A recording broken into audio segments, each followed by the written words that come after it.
हे EV machine मी काय गोंधळ लावला आहे म्हणजे बोगस मतदान आणि दादागिरी करून महाराष्ट्रात नाही अनेक ठिकाणी पण सगळ्यात जास्त परळीमध्ये बोगस मतदान आणि बूथ कॅप्चर करून इतक्या मोठ्या मतांनी निवडून येऊन दादागिरीच्या जीवावर जर लोकशाही तुरीत असतील तर असल्याला मंत्रिमंडळात शासनाने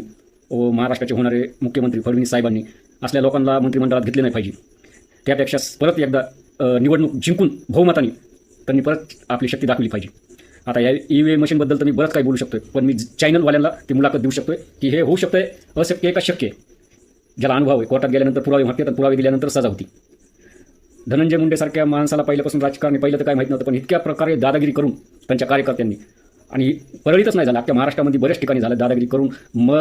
बूथ कॅप्चर EVM मशीन लावल्यानंतर मी म्हणतो पोलीस डिपार्टमेंट असल्या दादागिरी लोकांना का भेटतं कारण की सत्ता त्यांच्या ताब्यात असते आणि ही सत्ता जनतेने त्यांच्या ताब्यातून घेऊन चांगल्या माणसाला निवडून दिलं पाहिजे तर लोकशाही आणि डॉक्टर बाबासाहेब आंबेडकरांचं जे संविधान लिहिलेले